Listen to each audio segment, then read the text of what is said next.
BBC বাংলার অধিবেশন প্রবাহতে আপনাদের স্বাগত। আজ আপনাদের সাথে লন্ডন স্টুডিও থেকে আছি মানসী বড়ুয়া। বাংলাদেশের সর্বশেষ গুরুত্বপূর্ণ আপডেট সংবাদে আপনাকে স্বাগত। শুরুতেই সংবাদ শিরোনাম, পরে বিস্তারিত। প্রথমেই জানাবো আমাদের হাতে থাকা সর্বশেষ গুরুত্বপূর্ণ সবথেকে তাজা আপডেট সংবাদ।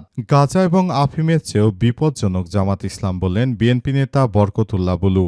বাংলাদেশ জামাত ইসলামের প্রতিষ্ঠাতা আবুল আলা মওদুদীর ছেলের উক্তি তুলে ধরে বিএনপির vice chairman Barkatullah Bulu MP বলেছেন, জামাত ইসলামী হলো একটা আফিম, এটা মাদকের চেয়েও ডেঞ্জারাস। এটা একবার যে খায় সে জীবনে আর ভুলতে পারে না। এখানে তাদের নেতারা যা বলে শুদ্ধ অশুদ্ধ ভুল, এটাকেই তারা সঠিক মনে করে। এরা হচ্ছে মওদুদীর বংশধর। এরপর জানাবো প্রধানমন্ত্রীর সঙ্গে টিআইবির নির্বাহী পরিচালকের সাক্ষাৎ। প্রধানমন্ত্রী তারেক রহমানের সঙ্গে সাক্ষাৎ করেছেন ট্রান্সপারেন্সি ইন্টারন্যাশনাল বাংলাদেশ টিআইবির নির্বাহী পরিচালক ড ইফতেখারুজ্জামান। আজ সচিবালয় মন্ত্রিপরিষদ বিভাগে প্রধানমন্ত্রীর দপ্তরে সাক্ষাৎ অনুষ্ঠিত হয়। সেখানে প্রধানমন্ত্রী তারেক রহমান দুর্নীতির বিভিন্ন বিষয় নিয়ে কথা বলেছেন এবং তিনি জানান যে তার সরকার দুর্নীতিতে জিরো টলারেন্স নীতি ঘোষণা করেছে। উল্লেখ্য, এর আগে বিএনপি 1 থেকে 2006 সাল পর্যন্ত দুর্নীতিতে চ্যাম্পিয়ন করেছিল। সুতরাং এই টিআইবি হচ্ছে এই দুর্নীতি নির্ধারণ করে থাকে। তাই টিআইবির কাছে এবার তারেক রহমান এই স্বীকারোক্তি দিলেন যে তিনি দুর্নীতিকে খুবই ভয় পান এবং দুর্নীতির বিরুদ্ধে তিনি কড়া বার্তা দিচ্ছেন। এদিকে সেনা সদস্যদের ব্যারাকে ফেরানো নিয়ে স্বরাষ্ট্রমন্ত্রীর বার্তা। সেনা সদস্যদের ব্যারাকে ফেরানো নিয়ে বার্তা দিয়েছেন স্বরাষ্ট্রমন্ত্রী সালাউদ্দিন আহমেদ। পুলিশ বাহিনীতে শৃঙ্খলা ফিরে আসায় পর্যায়ক্রমে মাঠ পর্যায়ে আইন শৃঙ্খলা রক্ষার দায়িত্ব থেকে সেনাবাহিনীকে প্রত্যাহার করা হবে বলে জানিয়েছেন তিনি। আর সচিবালয়ে সাংবাদিকদের সঙ্গে আলাপকালে স্বরাষ্ট্রমন্ত্রী এসব কথা জানান। তিনি বলেন, এখন বর্তমান সময়ে ভালো অবস্থানে রয়েছে পুলিশের সদস্যরা, তাই এই মুহূর্তে আমাদের সেনাবাহিনীকে ব্যারাকে ফিরে যায় সবথেকে উত্তম কাজ। এবারে জানাবো বিয়ে করছেন ডাকসু বিপি সাদিক কায়েম পাত্রীকে। বিয়ের পিড়িতে বসতে যাচ্ছেন ঢাকা বিশ্ববিদ্যালয় কেন্দ্রীয় ছাত্র সংসদ ডাকসু বিপি সাদিক কায়েম। বাংলাদেশ ইসলামী ছাত্র শিবিরের কেন্দ্রীয় আন্তর্জাতিক সম্পাদক সাদিক কায়েম। আগামী 13 মে ঢাবির কেন্দ্রীয় জামে মসজিদে তার বিয়ে অনুষ্ঠিত হবে। সংশ্লিষ্ট সূত্র থেকে জানা গেছে, সাদিক কায়েমের হবু স্ত্রীর নাম আনিকা ফরাজি। তিনি পেশায় এমবিবিএস চিকিৎসক। গ্রামের বাড়ি কুমিল্লার 14 গ্রাম উপজেলা। এছাড়াও আনিকা ফরাজির বাবা রিলায়েন্স গ্রুপের ভাইস চেয়ারম্যান এবং প্রবাসী বাংলা প্রপার্টিজ লিমিটেডের চেয়ারম্যান হিসেবে দায়িত্ব পালন করছেন বলে জানা গেছে। এবং সর্বশেষ জানাবো ক্ষমা চেয়ে হাসিনা সরকারের ভিডিও বার্তা। বাউল শিল্পীদের নিয়ে বিতর্কিত মন্তব্য করার জন্য এবার সামাজিক যোগাযোগ মাধ্যমে ক্ষমা চেয়ে এক ভিডিও বার্তা প্রকাশ করেছে বাউল শিল্পী হাসিনা সরকার। সামাজিক যোগাযোগ মাধ্যমে তার সেই বক্তব্য ভাইরাল হওয়ার পর ভিডিও বার্তায় তিনি নিজের অবস্থান ব্যাখ্যা করেছেন। তিনি এর আগে হাসিনা সরকার অভিযোগ করেছিলেন নারী বাউল শিল্পীরা কুপ্রস্তাব পান এবং বেডে না গেলে অনেক সময় অনুষ্ঠানে যাওয়া যায় না। এ সময় তিনি অভিযোগে কারো নাম উল্লেখ করেন। তবে তার এই বক্তব্য ছড়িয়ে পড়ার পর অবশেষে তিনি আসলে সবকিছু প্রকাশ্যে ক্ষমা চেয়েছেন। প্রিয় দর্শক, এতক্ষণ শুনছিলেন সংবাদ শিরোনাম, এবারে বিস্তারিত। তবে তার আগে বন্ধুরা অনুরোধ থাকবে এই সংবাদটিতে একটি লাইক দিন। এই চ্যানেলে আপনি নতুন হয়ে থাকলে আমাদের সংবাদটি দেখতে দেখতে চ্যানেলটি সাবস্ক্রাইব করে রাখুন। কমেন্ট করে বন্ধুরা আপনার মূল্যবান মতামত জানিয়ে দিন আপনি বিশ্বের কোন দেশ থেকে বা বাংলাদেশের কোন স্থান থেকে আমাদের সংবাদটি দেখছেন এবং শুনছেন। আর বন্ধুরা, গাজা যুদ্ধে আপনি যদি নিরীহ ফিলিস্তিনিদের ভালোবেসে থাকেন, কমেন্টে ইয়েস লিখে পুরো বিশ্বকে আমাদের এই সংবাদটি দেখার সুযোগ করে দিন। এবারে বিস্তারিত। গাজা আফিমের চেয়েও বিপজ্জনক হচ্ছে জামাত ইসলাম বললেন বরকতুল্লাহ বুলু। বাংলাদেশ জামাত ইসলামের প্রতিষ্ঠাতা আবুল আলা মওদুদীর ছেলের উক্তি তুলে ধরে বিএনপির vice chairman Barkatullah Bulu MP বলেছেন, জামাত ইসলাম হলো একটা আফিম, এটা মাদকের চেয়েও ডেঞ্জারাস। এটা একবার যে খায় সে জীবনে আর ভুলতে পারে না। এখানে তাদের নেতারা যা বলে শুদ্ধ অশুদ্ধ ভুল, এরা এটাই মানে। অতএব মওদুদীর বংশধরেরা কেউ জামাত ইসলাম করতে পারে না বলে মন্তব্য করেছেন তিনি। নোয়াখালীর বেগমগঞ্জ উপজেলা পরিষদ মিলনায়তনে অগ্নিকাণ্ডে ক্ষতিগ্রস্তদের মাঝে চেক বিতরণ অনুষ্ঠানে প্রধান অতিথির বক্তৃতায় তিনি এসব কথা বলেছেন। এ সময় তিনি আরও জানান, জামাত ইসলামের প্রতিষ্ঠাতা গোলাম আজম তিনি আসলে তার সন্তানকে শিক্ষায় শিক্ষিত করে গেছেন এবং তিনি নিজেই তার সন্তানকে জানিয়ে গেছেন যে জামাত ইসলাম হচ্ছে একটা বিষাক্ত প্রাণীর মতো, জামাত ইসলামে যেন তারা যোগ না দেয়। সুতরাং সেখানে দেখা গেল যে গোলাম আজমের সন্তান হয়েও তিনি জামাত ইসলামে যোগ দেননি।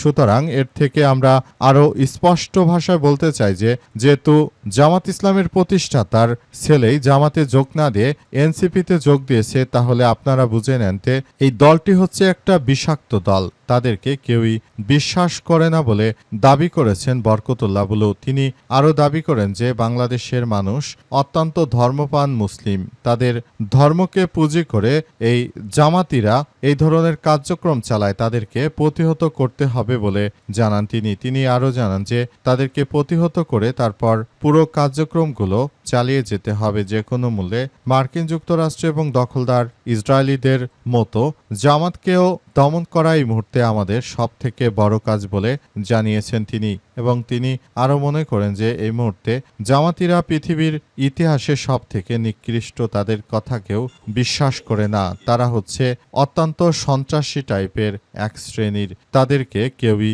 ভালো চোখে দেখে না বলে তিনি আরও দাবি করেছেন। তাই জামাত ইসলামকে ত্যাগ করার এখনই সময়। প্রধানমন্ত্রীর সঙ্গে টিআইবির নির্বাহী পরিচালকের সাক্ষাৎ। প্রধানমন্ত্রী তারেক রহমানের সঙ্গে সাক্ষাৎ করেছেন ট্রান্সপারেন্সি ইন্টারন্যাশনাল টিআইবি বাংলাদেশের পরিচালক ডক্টর ইফতেখারুজ্জামান। তিনি প্রধানমন্ত্রী তারেক রহমানের সঙ্গে বিভিন্ন বিষয় নিয়ে আলাপ আলোচনা করেছেন বলে জানা গেছে। উল্লেখ্য, টিআইবি নির্ধারণ করে বাংলাদেশ দুর্নীতিতে কততম চ্যাম্পিয়নে রয়েছে। যখন এর আগে বিএনপি ক্ষমতায় এসেছিল তখন 1 নম্বর ছিল দুর্নীতিতে। আজ 11টায় সচিবালয় মন্ত্রিপরিষদ বিভাগে প্রধানমন্ত্রীর দপ্তরে সাক্ষাৎ অনুষ্ঠিত হয়। প্রধানমন্ত্রীর প্রেস উইং থেকে বিষয়টি নিশ্চিত করা হয়েছে। প্রধানমন্ত্রীর অতিরিক্ত প্রেস সচিব আতিকুর রহমান রুমন জানান, উভয়ের সময় দেশকে দুর্নীতিমুক্ত করার করণীয় নিয়ে আলোচনা করেন। প্রধানমন্ত্রী দুর্নীতির বিরুদ্ধে সরকারের কঠোর অবস্থানের কথা তুলে ধরেন। সাক্ষাতের সময় মন্ত্রিপরিষদ সচিব নাসিমুল গনি উপস্থিত ছিলেন। তারেক রহমান এ সময় তিনি আরও জানিয়েছেন যে তিনি বাংলাদেশে আর কখনো দুর্নীতিতে কখনো যেন 1 নম্বর চ্যাম্পিয়ন না হয়। যেহেতু বিএনপি ক্ষমতায় আসলে বারবার দুর্নীতিতে 1 নম্বরের চ্যাম্পিয়ন হয়ে যায় বিএনপি, সুতরাং এবার বিএনপি চায় যে কোনো মূল্যে যেন 1 নম্বর না হয়, সে বিষয়টি প্রধানমন্ত্রী তুলে ধরেছেন এবং তিনি নিজেও আর দুর্নীতি করবেন না এমন ইঙ্গিত দিয়েছেন। তবে দেখা যাক শেষ পর্যন্ত 5 বছর চালানোর পরই বোঝা যাবে বিএনপি দুর্নীতি করে কি করে না। এমনিতে সারা দেশ জুড়ে চাঁদাবাজি, রাহাজানি, সন্ত্রাসী কার্যক্রম এমন কোনো ঘটনা নেই যা বাংলাদেশে ঘটছে না। অতএব বাংলাদেশ যে দুর্নীতিতে এগিয়ে যাবে সেটি আর বলার অপেক্ষা রাখে না। সুতরাং সবাইকে এই মুহূর্তে এই বিষয়গুলো নিয়ে খুবই সিরিয়াসভাবে সতর্ক থাকতে হবে, যাতে করে আর কোনো ধরনের সমস্যার সৃষ্টি না হয়।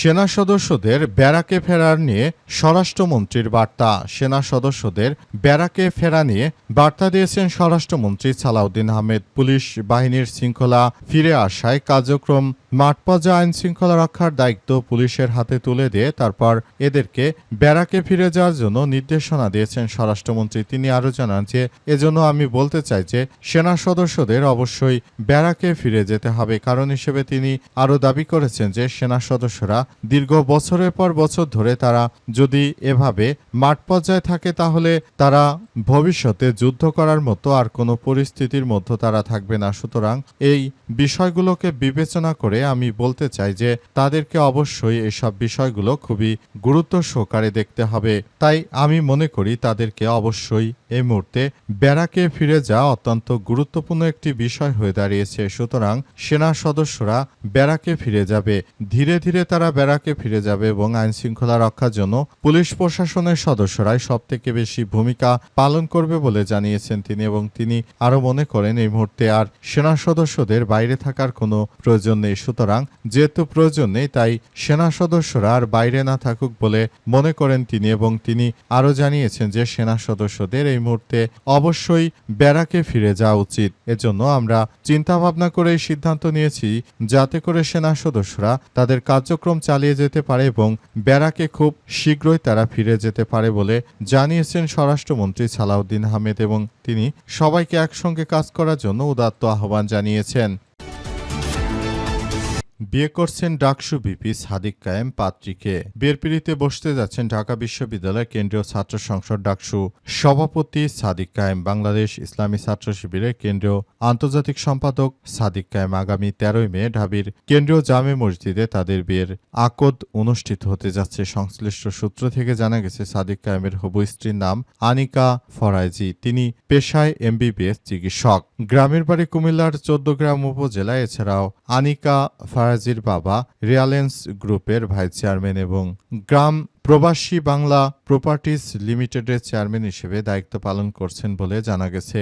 আগামী 13 মে ঢাকা বিশ্ববিদ্যালয় কেন্দ্রীয় জামে মসজিদে সাদিক কায়েম ও আনিকা ফরাজির বিয়ে আকদ অনুষ্ঠিত হবে। পরবর্তী রাজধানীর একটি কনভেনশন সেন্টারে মূল বিয়ের আনুষ্ঠানিক আয়োজন শুরু করা হবে। ইতিমধ্যে সামাজিক যোগাযোগ মাধ্যমে সাদিক কায়েমের বিয়ের খবরটি ছড়িয়ে পড়েছে। ডাকসু নেতাসহ ঢাকা বিশ্ববিদ্যালয়ের অনেক শিক্ষার্থী নিয়ে বিভিন্ন পোস্ট শেয়ার করছেন। যদিও সাদিক কায়েম বা তার পরিবারের পক্ষ থেকে এখনো বিষয়টি নিয়ে কেউ কোনো কথা কিছুই জানায়নি বলে নিশ্চিত করা হয়েছে এবং সাদিক কায়েমের এই বিয়ের বিষয়টি নিয়ে সবাই অনেক বেশি কৌতূহল ছিল বলে জানা গেছে। কারণ সাদিক কায়েমের মতো ডাকসু থেকে বিপুল পরিমাণ ভোট পেয়ে নির্বাচিত সংসদ এর আগে অতীতে খুব কমই। ডাকসু ভিপি সাদিক কায়েমের আগে অতীতে জামাতের প্রতিষ্ঠাতা গোলাম আজম শুধুমাত্র এত ভোট পেয়ে নির্বাচিত হয়েছিল। এরপরই সবথেকে বেশি ভোট পেয়ে নির্বাচিত হলেন ডাকসুর বর্তমান ভিপি সাদিক কায়েম। আসলে পুরো পরিস্থিতি এখন সেভাবেই যাচ্ছে, তারা খুব ভালো করছে।